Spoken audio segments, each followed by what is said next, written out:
Hello again, passengers, and welcome to our sample playthrough of Ticket to Ride. Again, I'm Michael. I'm Carlos. And today what we're going to be doing is showing you a few sample rounds of the game, show you what gameplay looks like. We're going to show you about maybe 5 or 6 rounds between both of us, and then we're going to skip ahead to the end, show you what a finished map looks like, tally our final scores, including any bonuses that might be available. The goal in Ticket to Ride is to accumulate the most victory points. Whoever has the most victory points at the end of the game will win. Okay? There are 3 possible actions that you can do on your turn. The first and most common is to grab train cards. Okay? The second thing you can do is you can turn in those train cards to lay down your train to connect between 2 cities. The third thing that you can do is grab additional destination tickets. You do start with a few at the beginning of the game, but of course if you complete those, you can then grab additional destination tickets. Now, what are destination tickets? Destination tickets are cards that show you a connecting line between City A and City B.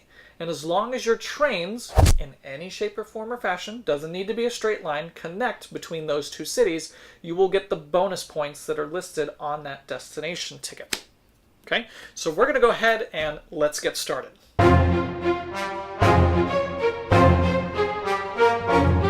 All right, passengers, here we go. So I went ahead and I completed setup, and that includes dealing out 4 train cards to each player.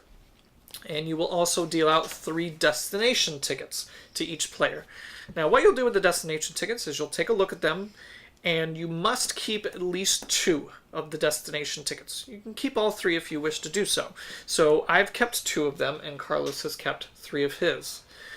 Also, you will lay out 5 face-up train cards, and you will set the rest of the deck of train cards right next to the face-up row.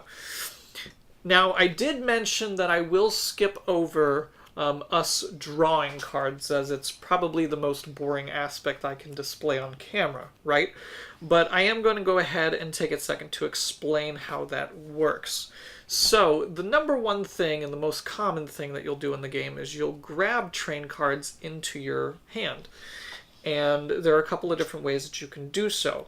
On your turn, you can get 2 train cards either from the face-up stack of available train cards or blind from the face-down train deck. You can do that in any combination that you wish. So I could take 1 face-up train card. You would then immediately replenish it with a new face-up train card, and then I could take a second one if I choose to do so. Or I could take a face-up one, replenish. Then I could draw 1 blind, or vice versa. I could do it backwards. Draw blind first, and then take a face-up. Entirely up to you. Now, these cards in particular are a little special. These locomotives are wild cards. They count as any train color, okay? If you decide to take a face-up wild, that is the only card you can get that turn. So instead of taking 2 train cards, you will only collect 1 wild. Now, if I decide to take a face-up train card and it gets replenished with a wild, I can't then take that wild. Because keep in mind, if you collect a face-up wild, it's the only card you collect that turn. So if you've already collected a non-wild, you then have to collect another non-wild. Now, you could draw blind, and you could end up drawing a wild locomotive. That's totally okay. You could even draw blind first, get a locomotive, and then take a face-up locomotive, or you could draw blind and get 2 wild locomotives. Completely legal in the game. The only thing is that if you take a face-up locomotive, it is the only card you can take that turn. Alright, so here we go.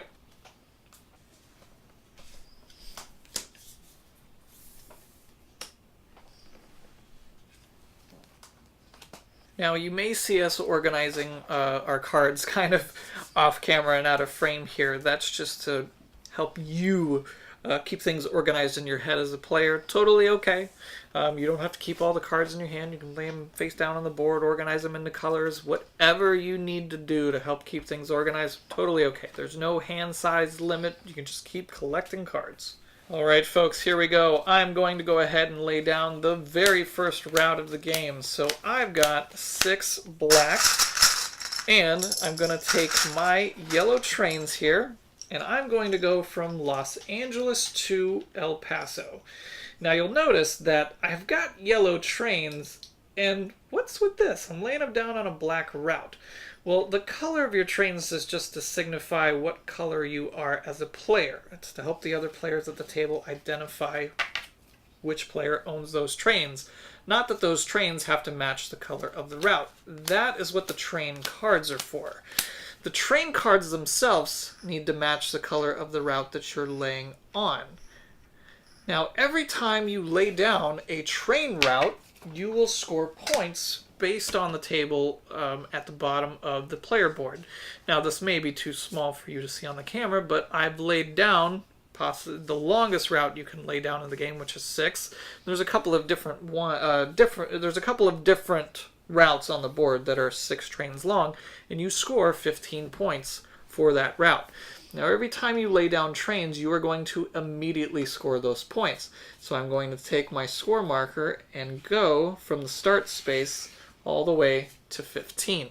All right, folks, I'm going to go ahead and lay down another route. Now, this time I'm going from Houston to New Orleans. Now, what you'll notice about this route in particular is that this route is gray. Now, there are no gray train cards, right? So what that means is that you can use any color train card that you want on these gray routes. But those train cards have to be the same color. So I'm going to take these 2 blacks and place them on this route, and the route scores me 2 points. Oh ho ho ho! Carlos is not ready to be left behind just yet. He's laying down a massive 6 route just like I did for my first move. And he's going from Calgary to Winnipeg, which is going to score him 15 points. So we'll take his score marker, and he is now right on my tail. All right, folks, Carlos can't get comfortable just yet as I'm laying down another 6 route train route. 6 route train route. That sentence made so much sense, right? Anyways, I'm going from New Orleans all the way down to Miami Beach. Now, I don't know if the train is actually going to the beach. I don't even think there's train tracks on Miami Beach, but whatever. We can dream, right? And that's going to score me 15 points. So I'm going to go ahead and take my score marker from 17 to 32. Because of this! Holy moly, Carlos is laying down yet another 6-length train route. And he is going from Winnipeg to Sault Ste. Marie. And he is jumping from 15 to 30. So again, Carlos is right on my tail, and he's not going down without a fight. Alright, so Carlos is definitely attempting to assert dominance on this game board, so he's laying down a 4-length train route, and he's going from Calgary to Helena. And that 4-length train route is going to score him 7 points. So he's going from 30 to 37, passing me on the score track. Here we go again. Carlos is laying down yet another train route. This time going from Salt Lake City to Helena, and that is going to score him 4 points, bringing him to 41. He is definitely attempting to leave me in the dust on this scoreboard. Here we go again. Carlos is laying down yet another train route. This time going from Atlanta to Raleigh. That will score him 2 points, bringing him to 43. Now, the route Carlos just laid down is what's known as a double route, and there are a few of them on the game board. Now, typically, another player could come and claim the other side of this route, and the 2 trains could share the travel between those two cities. However, we're playing a two-player games. Really? Come on, grammar. No. 3, 2. The route Carlos just laid down is what's known as a double route. Typically, another player would be able to come in here and claim the other side of that route, and these two trains would be able to happily share the travel between those two cities. However, we're playing a two-player game, and utilizing double routes by both players is strictly forbidden. So I will never be able to travel from Atlanta to Raleigh.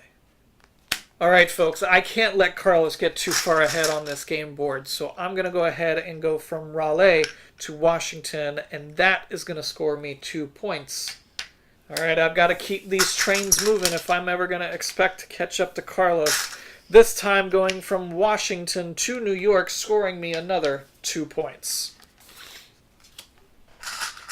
Alright, here we go. Carlos is going with yet another route, this time going from Atlanta to New Orleans. And that is going to score him 7 points, bringing him to an almighty 50 points on the scoreboard. Well, folks, you've seen it here so far, and you've seen it live. We're going to go ahead and finish the rest of this game and bring you back to a finished map where we will do endgame scoring.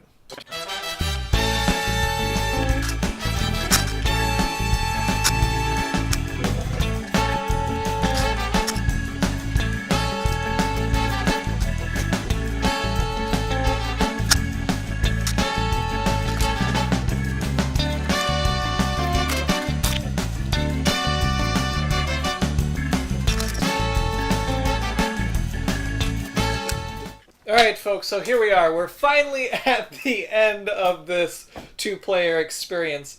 As you can see, in a two-player game, not a lot of the game board really gets filled, right? But it's still pretty tight and challenging due to the restriction of the double routes. Now, I've went ahead and I've discarded the rest of our train cards mainly because they don't matter for endgame scoring. So here's exactly how endgame scoring works. So you'll see where we are at the positions on the score track right now. Carlos is currently at 71 points and I'm currently at 81 points. Of course, those points were tallied as the game progressed and as we laid down our trains. So what we're going to do now is determine whether or not we've completed our destination tickets. For each destination ticket you complete, you get the points stated on the card. However, if there was a destination ticket that you did decide to keep that you did not end up connecting to, you will lose the amount of points stated on the card. Is that right? Yeah. I don't think that's right. It is right. Oh, let me check. Alright, folks, so yes, I was right. If you do not connect those routes, you will subtract the value stated on the card. So here we go. We're gonna start with Carlos first, because he seems to think that he's the one that completely decimated me in this game. So we're about to find out. So Carlos, did you complete all of your destinations? Did. All right, so we're going to go over Carlos's destinations one by one. So first off, he has Montreal to Atlanta. So if we look at the game board and we find Montreal, okay, so his train route starts here, and we can go ahead and we can trace it all the way to Atlanta. Yes, he indeed scored that route, which gives him 9 points, bringing his total to 80. Next card we've got is Calgary to Salt Lake City. So we go ahead and we find Calgary, which is located here, and we then trace it to Salt Lake City. Wasn't too difficult of a route, right? And that will score Carlos 7 points, bringing his total to 87. His next destination ticket is Chicago to New Orleans. So we go ahead and we locate Chicago, which is right here. Trace it all the way to New Orleans. He went ahead and he scored that, scoring him another 7 points, bringing his total so far to 94. We'll get back to the so far part in just a second. So, did I score mine? Well, let's find out. So, the first destination ticket I have is from New York to Atlanta. Okay, so go ahead and we'll take my trains from New York, Dun, dun, dun, dun, dun, dun, dun, dun. And I made it to Atlanta. That means I will score 6 points for this card, bringing my total from 81 to 87. My next destination ticket is Los Angeles to Miami, one of the longest routes in the game. Los Angeles is over here, and you can go ahead and you can follow my trains all the way down to Miami Beach. Again, I don't know why, if we're on a beach, I'm going to say the train tracks are on the beach, okay? This is going to score me 19 points, so 87, 97, 106. I passed the 100 mark, folks. Now, we're not done yet. There is one bonus card, and that is the Trans-America Express. And what this bonus card is whoever has the longest continuous route, okay? So you would have to track all of the trains. Mine goes from here all the way to the other side of the board.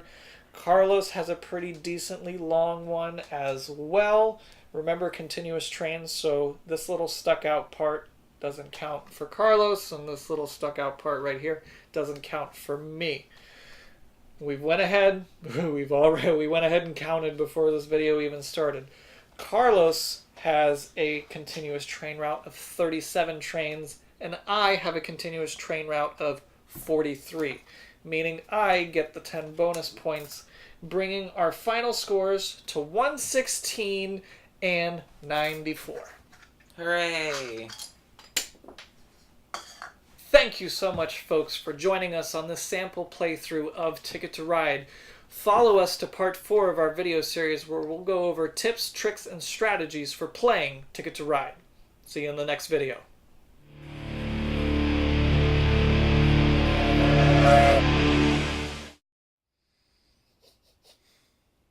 Ah!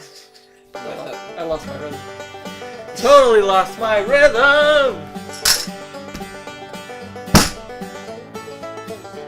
I forgot my next line.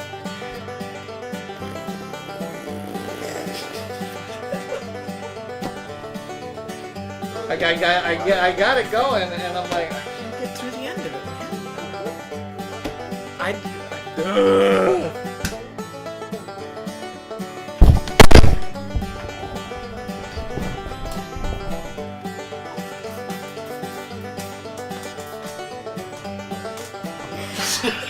What?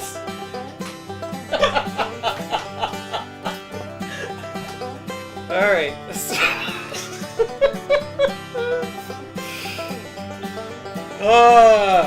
Take a deep breath. Cut that out. Take a deep breath.